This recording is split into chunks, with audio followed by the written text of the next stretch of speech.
তিন ক্যামেরাওয়ালা অ্যাপেলের মাইটি ডিভাইস এই আইফোন 12 প্রো এটা লঞ্চ হয়েছিল 2020 সালে। সেই অনুসারে এটার বয়স হলো 4 বছর বা 4.5 বছর। কিন্তু ভাই অ্যাপেলের কিন্তু এটি বিশেষত্ব আছে, যতই পুরনো হোক মাগার দাম কমে না।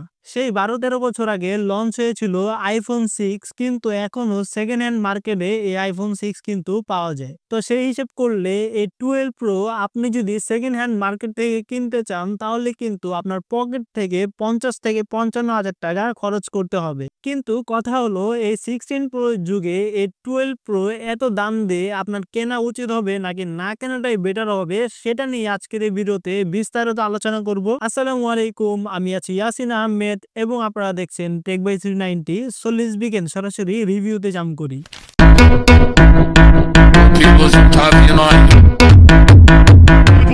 তো এবার মেন পয়েন্টে আসি, আইফোন 12 প্রো এই 2024 সালে এসে আপনার কেনাটা ঠিক হবে কিনা। প্রথমে এটা ডিজাইন এবং স্পেসিফিক কি অফার করছে এবং আউটলুকটা একটু দেখে নিন। তো শুরু করে ডিসপ্লে দিয়ে, এটাতে 6.1 ইঞ্চের একটি ডিসপ্লে পেয়ে যাবেন, যেটাকে অ্যাপেলের XDR OLED ডিসপ্লে বলে। এই ডিসপ্লেটার কালার এবং ব্রাইটনেস কিন্তু খুব সুন্দর, HDR10 সাপোর্ট করে। তো এটা ডিসপ্লে রেজলিউশনে কিন্তু কোনো ফিচারই মিসিং নাই, আর এটার রেজলিউশন কিন্তু এক কথায় জোস। আর এটার ভেজেল এবং নিচের দিকে যদি চিনটা দেখেন তাহলে দেখতে পাবেন খুবই সিমেট্রি একটি ব্যাপার আছে। বাট উপরে কিন্তু একটি বড় সড়ো নোচ দেওয়া আছে, যে নোচটার কারণে ডিসপ্লে সাইজটা আরেকটু ছোট হয়ে গিয়েছে, যেটা একটু কষ্টদায়ক। কিন্তু ভাই অ্যাপেল ইউজ করতে গেলে এই দিকটা একটু স্যাক্রিফাইস করতে হবে, যদিও নতুন যে মডেলগুলো আছে সেগুলিতে কিন্তু এর থেকে অনেক ছোট নোচ দেওয়া আছে। তাছাড়া ওই দিকটা বাদ দিলে ডিসপ্লেটা কিন্তু বেশ সুন্দর এবং ডিসপ্লেতে প্রোটেক্ট করছে হলো সিরামিক সিল্ড, আর এটা কিন্তু বেশ শক্তপোক্ত একটি প্রোটেকশন। আর উপরে যে বড় সড়ো নোচটা দেখতে পাচ্ছেন, সেই নোচের মধ্যে একটি ফেস আইডি সেন্সর দেওয়া আছে, যেটার মাধ্যমে আপনি আপনার ফোনটাকে লক থেকে আনলক করতে পারেন আপনার ফেস দিয়ে। সেটা কিন্তু খুবই রিলায়েবল। শুধু অ্যাপেল না, অ্যাপেল ছাড়াও যত ধরনের স্মার্টফোন আছে সেদিক দিয়ে কিন্তু এই ফেস আইডি সেন্সরটা খুবই রিলায়েবল। আর এই ফেস আইডি সেন্সরটা কিন্তু খুব ফাস্ট, লক থেকে আনলক করতে বেশ কম সময় নিচ্ছিল। আপনি বুঝতে পারবেন না এই ফোনটা যে লক করা। জাস্ট সোয়াইপ করবেন আর ফোনটি আনলক হয়ে যাবে। সেই সাথে এখানে কিন্তু একটি সেলফি ক্যামেরা দেওয়া আছে, সেটা হলো 12 মেগাপিক্সেলের। আর এই ক্যামেরাটা দিয়ে কিন্তু বেশ মারাত্মক ছবি উঠে। ছবির সাথে সাথে কিন্তু আপনি এই ক্যামেরাটা দিয়ে পোর্ট্রেটও তুলতে পারবেন খুবই সুন্দরভাবে। এই সেলফি ক্যামেরা নিয়ে বিস্তারিত একটু পর জানাচ্ছি, এবং পিছনে যদি একটু ফলো করেন তাহলে দেখতে পারবেন বেশ বড় সড়ো একটি ক্যামেরা বাম্প দেওয়া আছে। অ্যাপেলের মূলত বলা যায় এটা আইকনিক বাম্প, আর এখন পর্যন্ত কিন্তু অ্যাপেল এই ডিজাইনটি ক্যারি করছে। বাম্পে টোটাল 3টি ক্যামেরা আছে, তার মধ্যে একটি হলো আলট্রা ওয়াইড, সেটা হলো 12 মেগাপিক্সেলের, এবং আরেকটি হলো টেলিফোটো লেন্স, সেটাও কিন্তু 12 মেগাপিক্সেলের। আর এটার ফোকাল লেন্স হলো 52 mm এর, এবং আরেকটি হলো মেন সেন্সর, যেটাও 12 মেগাপিক্সেলের। আর এই তিনটা ক্যামেরার নিচে কিন্তু একটি ব্ল্যাক অংশ দেখা যাচ্ছে, সেটা কিন্তু কোনো ক্যামেরা না, সেটা হলো লাইডার সেন্সর। তাছাড়া ব্যাকটা কিন্তু ম্যাট ফিনিশিং গ্লাসের, যেটাকে প্রোটেক্ট করছে সিরামিক সিল্ড, আর এটা দেখতেও কিন্তু খুব প্রিমিয়াম লাগে। এছাড়াও পিছনে সব থেকে একটি গুরুত্বপূর্ণ এবং দামি একটি জিনিস রয়েছে, সেটা হলো অ্যাপেলের লোগো, যেটা কে যেন একটু খেয়ে ফেলেছে। যারা অ্যাপেল ইউজ করেন তাদের জন্য কিন্তু এই লোগোটা বেশ গুরুত্বপূর্ণ। সব সময় অন্যদেরকে দেখাতে বেশ ভালোই লাগে। আর এই স্মার্টফোনটি কিন্তু বক্সি শেপের। এখনকার যত ধরনের স্মার্টফোন আছে বেশিরভাগ ফোনই কিন্তু আমরা এই বক্সি শেপে দেখতে পাচ্ছি, যেটা অ্যাপেল হোক বা অ্যান্ড্রয়েড হোক, দুটোতেই কিন্তু এই বক্সি শেপটাই দেখা যাচ্ছে। আর যদি সাইডে একটু ফলো করি তাহলে দেখতে পাবো সাইডে কিন্তু স্টেনলেস স্টিল একটি ফ্রেম দেওয়া আছে, যেটা খুবই শক্তপোক্ত। ফোনটা যদি বাই চান্স আপনার হাত থেকে পড়ে যায় তাহলে কিন্তু খুব ভালোভাবে সেভ করতে পারবে। খুবই ভালো একটি ম্যাটেরিয়ালস ইউজ করেছে। ডান সাইডে যদি একটু ফলো করি তাহলে দেখতে পারবো পাওয়ার বাটন এবং একটি অ্যান্টেনা আছে। বটমে যদি দেখেন তাহলে দেখতে পারবেন লাইটনিং পোর্ট, যেটা ফাস্ট চার্জিং সাপোর্ট করে। বাট আমার কাছে এখন আর ফাস্ট চার্জিং মনে হয় না, কারণ 15 প্রোতে কিন্তু অলরেডি টাইপ সি চলে এসেছে, যেটা এর থেকে কিন্তু মোর দেন বেটার ফাস্ট চার্জিং সাপোর্ট করে। 24 সালের লাস্টে এসে একটু স্লো মনে হবে, কিন্তু সেকেন্ড হ্যান্ড ফোন হিসেবে এতটুকু তো স্যাক্রিফাইস করতেই হবে। তার মানে এই না না যে চার্জিং একদম স্লো হবে, মোটামুটি চার্জ নেয় আর কি। আর এটাতে কিন্তু স্টেরিও স্পিকার ব্যবহার করা হয়েছে উপর নিচে মিলে। আসলে অ্যাপেলের স্পিকার নিয়ে নতুন কিছু বলার নেই, অ্যাপেল কিন্তু তাদের স্মার্টফোনে বেশ ভালো মানের স্পিকারই প্রোভাইড করে, যেটা সাউন্ড কোয়ালিটি কিন্তু বেশ ভালো।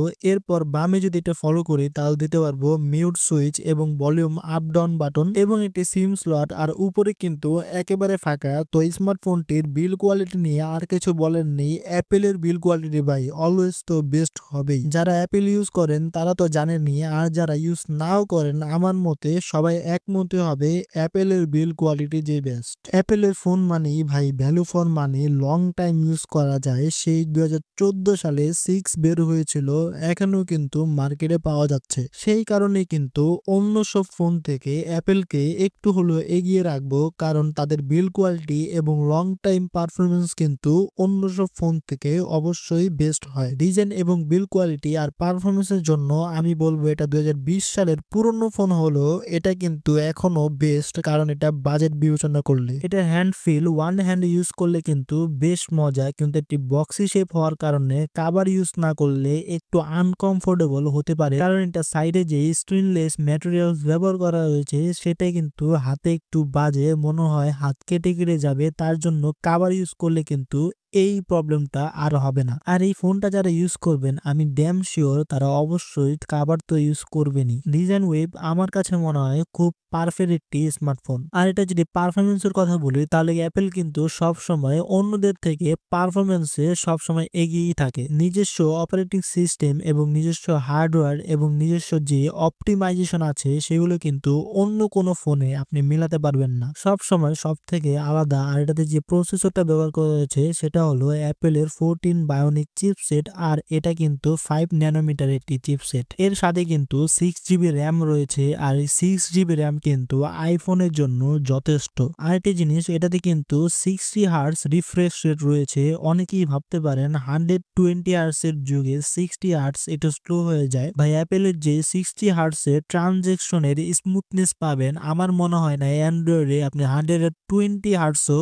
এই স্মুথনেস পাবেন। এক কথায় পাওয়া মুশকিল। অ্যাপ ওপেন, অ্যাপ ক্লোজ এবং যে স্মুথনেস আর যে ফাস্ট কাজ করে, আমার মনে হয় ফোনটা কোনো প্রেসারই নেয় না। আর এটাতে যদি গেমিং করতে চান তাহলে যে কোনো গেম খুব ফাস্ট এবং খুব স্মুথ ভাবে খেলতে পারবেন খুব সহজে। আপনার মনেই হবে না গেম খেলার ফলে এই ফোনটি কোনো প্রেসার নিচ্ছে বা কোনো চাপ নিচ্ছে। ইউজড ফোন অনুযায়ী কিন্তু আমার কাছে কোনো দিক দিয়ে কিন্তু ঘাটতি মনে হয়নি। বাট একটি জিনিস একটু প্রবলেম হতে পারে, আপনি যদি এই ফোনটা দিয়ে কোনো মুভি বা কোনো কিছু দেখতে চান তাহলে বিগার নোচের কারণে একটু ডিস্টার্ব ফিল হতে পারে। তো এখন যদি একটু ক্যামেরা বাম্পে ফলো করি তাহলে দেখতে পারবো 3টা ক্যামেরা সেন্সর। এই ক্যামেরা সেন্সর কিন্তু আইফোন 11ও ব্যবহার করা হয়েছে, বাট ওইটা থেকে কিছু অ্যাডভান্স ফিচার ব্যবহার করা হয়েছে এই ক্যামেরাতে। সেটা হচ্ছে এটা দিয়ে আপনি নাইট মোডে কিন্তু আল্ট্রা ওয়াইড ফটোগ্রাফি করতে পারবেন। এই 3টা সেন্সর কিন্তু নেক্সট লেভেলের। এই 3টা সেন্সর দিয়ে আপনি ভালো ওভার রেঞ্জ পাবেন এবং ভালো ওয়াইড রেঞ্জ কভার করতে পারবেন। এটা যে ওয়াইড ফ্রেম আছে এই ওয়াইড ফ্রেম দিয়ে কিন্তু আপনি খুব ভালো ছবি তুলতে পারবেন। আর যে মেন সেন্সর আছে এবং টেলিফোটো লেন্স আছে, যে কোনো ফোকাল লেন্সে ছবি তুলতে পারবেন, আবার জুমও করতে পারবেন। আর এটা ডাইনামিক রেঞ্জ কিন্তু খুব সুন্দর এবং পিকচার কোয়ালিটি খুবই ভালো। আর এই ফোনের ভিভিড দিয়ে যদি আপনি ছবি তুলেন তাহলে একেবারে সোশ্যাল মিডিয়ায় আপলোড রেডি যে ফটোগুলি আছে সেগুলি আপনি পেয়ে যাবেন। অ্যাপেলের যে নিজস্ব টোন, সেই টোনের কারণে কিন্তু আমরা অ্যাপেলকে অনেকেই পছন্দ করে থাকি। এবং এটার যদি পোর্ট্রেটের কথা বলি তাহলে কিন্তু পোর্ট্রেটটা নেক্সট লেভেলের। এখন যদি আসি সেলফি ক্যামেরায়, তাহলে সেলফি ক্যামেরা দিয়ে কিন্তু খুব সুন্দর পোর্ট্রেট ছবি তুলতে পারবো, সেটা নিয়ে কোনো প্রবলেম নাই। যেটা নিয়ে প্রবলেম সেটা হলো এটা দিয়ে নাইট মোডে পোর্ট্রেট তোলা যায় না, পোর্ট্রেট তুলতে গেলে একটু প্রবলেম হয়। লো লাইটে পোর্ট্রেটের আশা করতে পারিনি, সাবজেক্টকে অনেকটাই সাইডে দিয়ে পোর্ট্রেট করে ফেলে, ইত্যাদি অনেক প্রবলেম হয়। তো এটা ছাড়া আর কোনো প্রবলেম নেই, সব দিক দিয়ে কিন্তু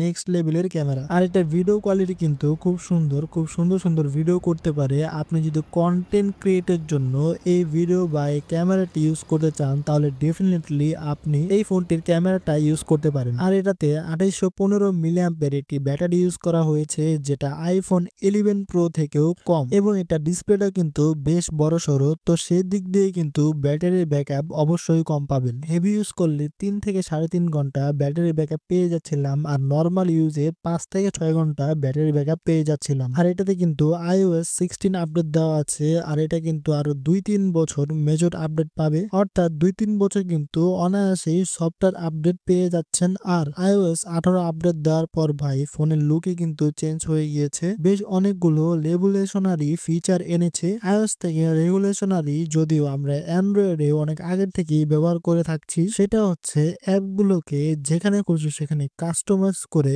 মুভ করা যায়। এটা কিন্তু অ্যান্ড্রয়েডে আমরা অনেক আগে থেকেই করে থাকছি, তাই এতটাও কিন্তু নতুনত্ব নেই। আরেকটি ব্যাপার হলো আপনি কিন্তু চাইলে এই অ্যাপগুলিকে মন মতো কালার করতে পারেন, মন মতো ড্র্যাগ করতে পারেন, অর্থাৎ আপনার মন যে কালারটা চায় সেই কালারেই আপনার যে ওয়ালপেপারটা আছে সেটাকে সাজাতে পারেন। 18 আপডেটের পর আমার কাছে এই জিনিসটাই ভালো লেগেছে, এই কালার চেঞ্জিং ব্যাপারটা নেক্সট লেভেলের। আর আপডেটের পর ফোনটা কিন্তু আরো স্মুথ হয়েছে।